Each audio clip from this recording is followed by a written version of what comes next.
Hello नमस्कार दोस्तों। आज की जो हमारी टॉपिक होने वाली है वो ये होने वाली है कि अभाज्य गुणनखंड द्वारा एचसीएफ और एलसीएम कैसे निकालें।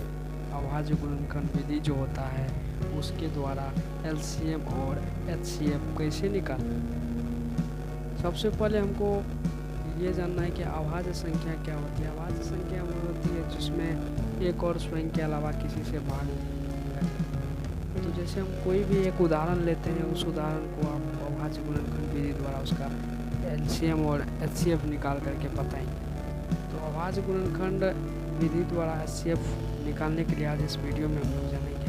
तो कोई भी एक उदाहरण लेते हैं, जैसे एक नंबर में ले लेते हैं कि 24 36 का हमको अभाज्य गुणनखंड द्वारा जो है एलसीएम और एचसीएफ निकालना है। तो सबसे पहले अभाज्य गुणनखंड विधि द्वारा एचसीएफ एलसीएम निकालने के लिए ये जो है इसका हमको फैक्टर करना होगा, इसका हमको गुणनखंड करना होगा।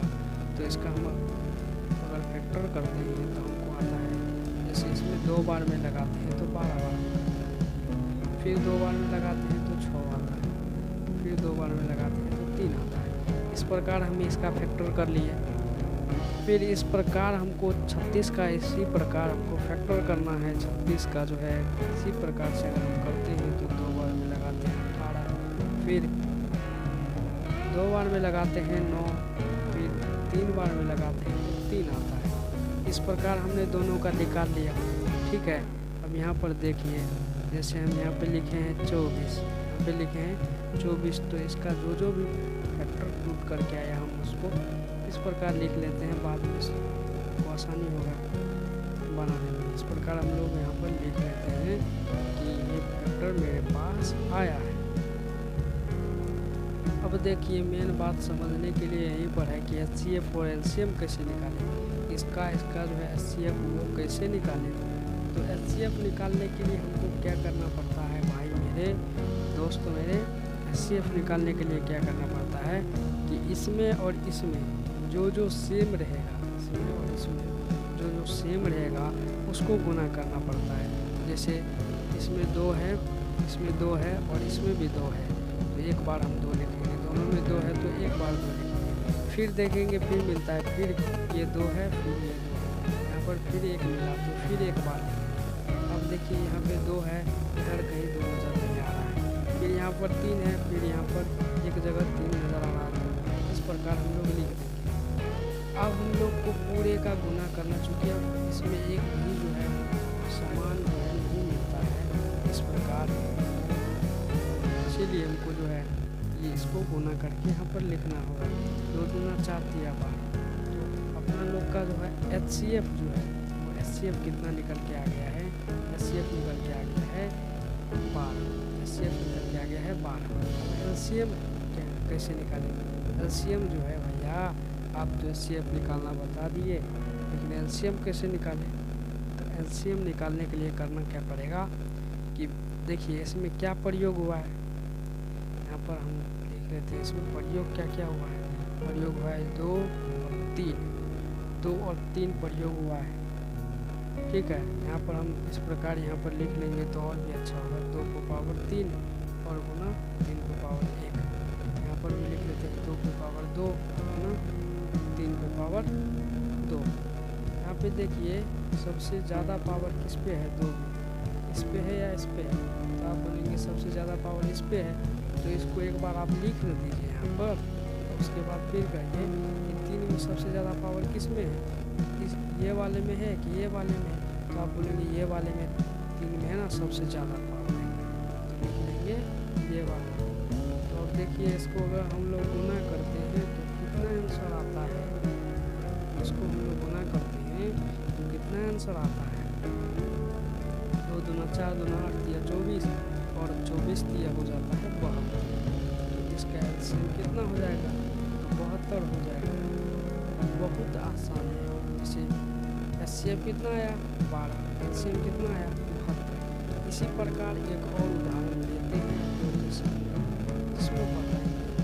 फिर देखिए 3 लेते हैं, इसमें 3 प्रकार का इस बार उदाहरण लेते हैं कि ले लेते हैं, एक ले लेते हैं 36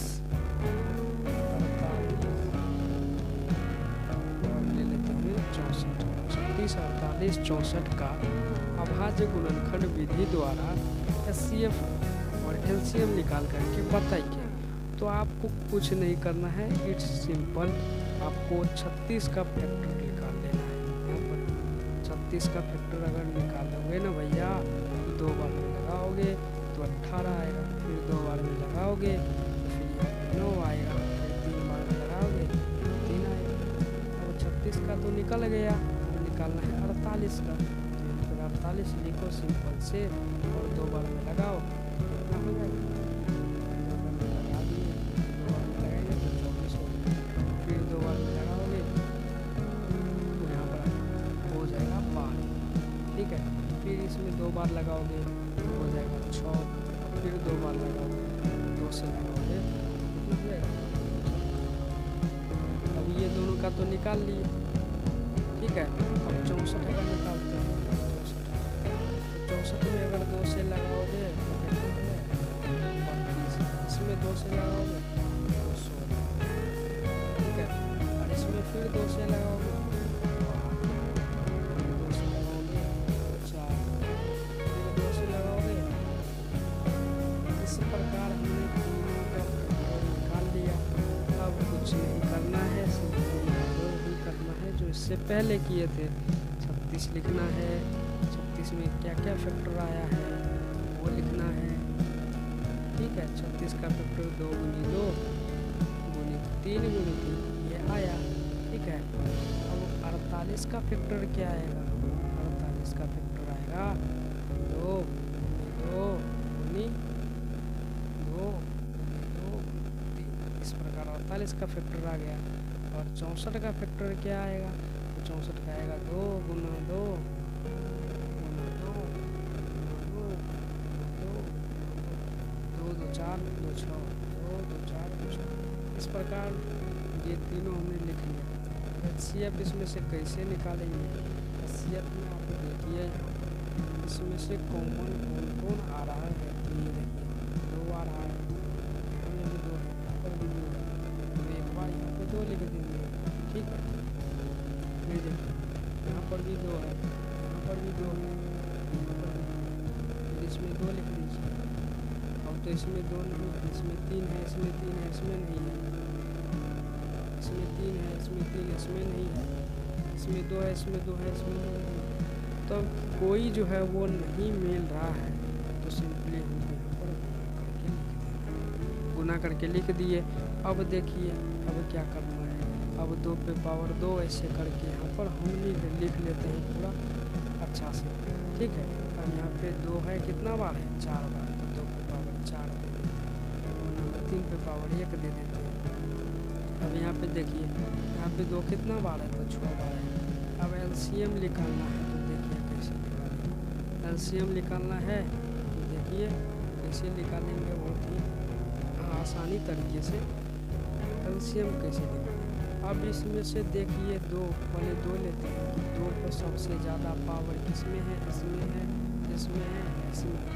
तो आप झट से उधर से दबाव दे देंगे, इसमें जो है 2 में सबसे ज़्यादा पावर है, ठीक है। अब 3 में देखिए इसमें ज़्यादा पावर है कि इसमें, तो 3 में जो है इसमें ज़्यादा पावर है। अब देखिए अब क्या हो जाएगा, अब हो जाएगा गुना, ठीक है। अब गुना हो जाएगा, अब गुना करके जो आएगा वही अपना हो जाएगा LCM। बहुत ही आसान होता है LCM। यहाँ पे हो जाएगा 64 गुना 9, 64 गुना 9 कितना होता है, 64 गुना 9 कितना होता है, तो 9 चौके 36 की 6 और 9 6 के 54, 54 और 3 57, तो 576 जो है। उम्मीद करते हैं कि इस वीडियो में आपको अच्छी तरह से समझ आ गया होगा कि अभाज्य गुणनखंड विधि द्वारा HCF और LCM कैसे निकालें। अगर फिर भी यह वीडियो आपको पसंद नहीं आया और इस वीडियो से आपको समझ में नहीं आया, तो आप इस वीडियो को फिर से एक बार देखिए, आपको ज़रूर से ज़रूर समझ में आएगा।